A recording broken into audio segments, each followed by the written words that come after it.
Hello, good afternoon. Thank everybody for being here today. I'm really excited about this participatory budgeting experiment, because that's really what it is. This is the first time we're going to be trying participatory budgeting in the city of Louisville. I'm the city councilman for District 8, which is the Highlands area, and along with District 6, Louisville, Park Hill, all the central neighborhoods that are represented by President David James.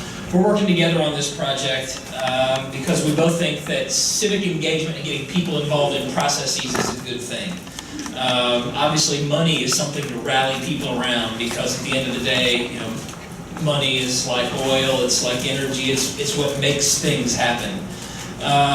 In this case, we thought that trying to experiment with our discretionary funds, the money that we get every year as city council people, it's not a lot of money.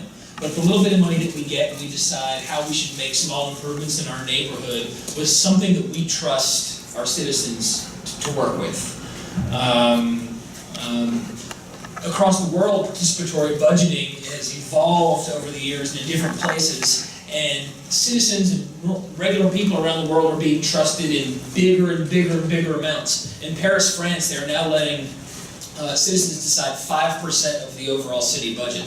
So in the city of Louisville, I think our budget this year is something like $800 million. 5% would be putting $40 million into the people's hands, as opposed to $100,000 in District 8 and $100,000 in District 6. So I hope that one day the entire city participates, all 26 districts, and we get that amount of money up to a bigger level where people can make an impact. But I'm satisfied that $100,000 is a big enough prize that it merits the work that goes into this process of coming up with ideas, of deliberating, of debating, of advocating. And at the end of the day, ideally, you know, that money can attract other funds, and we can get some really great projects and some really great ideas out of this, in addition to just this sort of, you know, social muscle that is being built by this. One of the things that I'm really hopeful for, I know that folks in different neighborhoods in District 8, different neighborhoods in District 6, two districts that have really strong neighborhoods, you know exactly where your lines are, where this is your neighborhood and that's someone else's neighborhood. But I hope that we sort of cross those lines a little bit and take a look at what projects in our respective areas could benefit from this. And I also hope that people that live in District 6 and District 8 get to know each other as part of this process, because we have really, really strong neighborhoods, neighborhood associations, and we each do some things really well, but we can really learn from each other, just get to know each other better. And I think that's really important in this city, probably the most important, maybe the most important thing is part of this process. But I wanted to thank the Center for Health Equity for administering this. We had this interest for a long time, and we're just lucky enough that they came along with the resources, extra money, extra manpower, person power, to get this done. You know, I don't have anything else too inspiring to say, other than I'm really excited to see what kind of projects and solutions people come up with, and I urge you to be creative, and I urge you to listen to other people and see what they have to say, and this, we're not going to be perfect. This is our first experiment at this. So we'll see what we can do. We'll do the best we can. We'll learn from it. And ideally, a year from now, after a successful time, we'll be ready to do it again and to do it bigger. So thank you very much.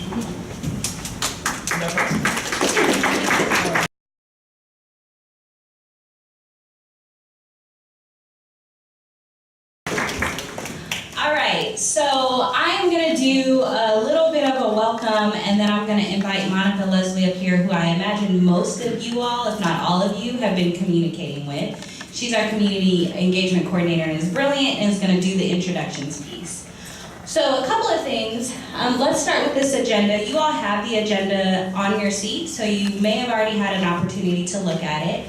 But this is what we're going to be talking about today. So very high level. Just so you all know, we're going to be giving you a lot of information.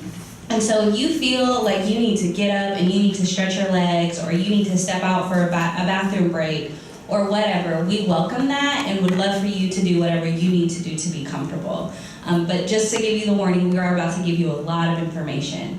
So we're going to talk about what is participatory budgeting, how have we understood that in our research, what is the project timeline that we're looking at for Louisville's very first pilot project? And then why CHE? Why are we part of this? Why is the health department part of this? Why is there a relationship between the health department and these Metro Council folks? I know that there's probably those questions. We'll get a little bit into the history of how PB has made its way into this pilot project in Metro Government. And then we'll talk about what the steering committee commitment will look like. So you all are here because we're inviting you to the steering committee. I will tell you, you being here is not you signing a contract saying that you are going to commit, so please feel free to just hear the information and do with it what you would like. But we have identified, and you all have been identified as people with an expertise in some way, shape, or form that we need to do this well. So we really would love for you to come. If there are people who you feel like you would also want to see part of this team, we'd love to hear that information. And then we'll get into what next steps look like, especially our next 45 to 60 days, because we really believe that'll be the heaviest load for the steering committee. And then after that, we'll be able to take a little bit of a break on our larger meetings. So some housekeeping pieces. You all probably heard as you were walking in that there is everything that you will need sitting in your chair. So to start with, there's a little card, and that's going to be the sign-in information for you. So we have asked for your name, the organization or the group that you're here representing, the neighborhood that you live in, and then what your preferred contact information is. So if it's an email, that's great. If it's a phone number, that's great, just so we can have that. You can either leave it in your chair at the end of the day or at the end of our meetings together, or Monica, will you hold up the little basket? Thank you. Or there's a basket that you can drop that card in. Either way, we just want to make sure that we get that information so we can capture who's here and capture how you all want us to contact you in the future. So that's signing cards. Snacks. There are so many snacks. So many. And I do want to say, what we as the Center for Health Equity and the Metro Department of Public Health and Wellness, we really do pride ourselves on being able to make sure that people have their needs taken care of. So when we have a meeting in the evening like this, we do try to have dinner available. I've told like 7 people here that on Monday morning we had an RSVP at a number of 40, and by Monday afternoon we had an RSVP number at 75. So we were like, whew, okay, well that's beyond our budget. So we have lots and lots and lots of snacks for you. So please take as many snacks as you need. Just to know, if you let Monica know that you are a vegetarian or a vegan, this table over here can be on where Monica is standing, thank you, can be your first stop. We've got individual packets of hummus and applesauce and things like that that may be good for you.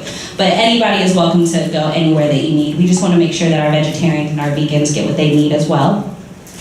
Bathrooms. So bathrooms are directly outside of this room right here. So they are gender specific. If you would like a gender neutral bathroom, or if you're not comfortable with gender specific, please just let Monica or Clayton, can you raise your hand? Or Clayton know, and we can take you to another bathroom where you'll feel more comfortable.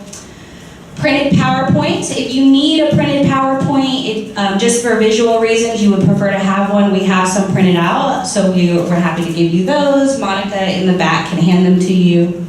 Voting for a logo. Sorry, I'm breezing through this so we can keep pushing. So voting for a logo, just outside of this room are some logo options that our graphic designer here at the health department has designed. We have some dot stickers that we can hand you so that you can vote for what your favorite is. If you don't like any of them, we want to hear that too. We want to hear all the feedback that you have. Who is missing? Outside as well, but on a different wall from where the logos are. If there are people who you feel are not here or we have not contacted, we would love to know that. So we have Post-it notes so that you can write names and contact information or organizations that you want to see represented, and we will make sure to reach out to them before our next time coming together. Building alarm. So this building is real serious with the security. So right about 8 o'clock, the alarm will automatically be set. So Clayton here has set an alarm on his phone for about 7:45 or 7:55 to make sure that we turn off that alarm. So you probably will hear a cell phone alarm go off. Don't want to scare anybody, that's what it is. And then social media. If you feel the need to tweet or tell Facebook that you're here, feel free to use any of the hashtags Our Money, Our Voice, or OMOV 2018, and then tag us or at us at Lou Equity. Any questions about housekeeping before we move forward?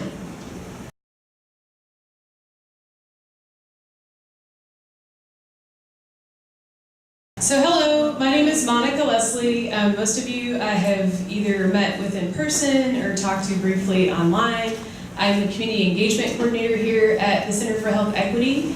And so I got really interested in participatory budgeting before I started working at the Center for Health Equity, working with Kentuckians for the Commonwealth on a budget project. So that is a little bit of my background, and we'll chat a little bit more about that as we get to know each other better.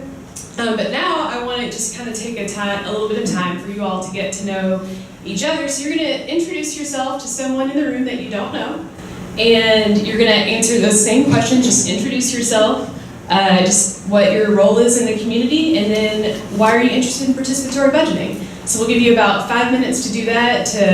For those of you who are able, feel free to circulate the room, and then don't feel obligated if you have some mobility challenges. So let's go ahead and get started. 1 minute,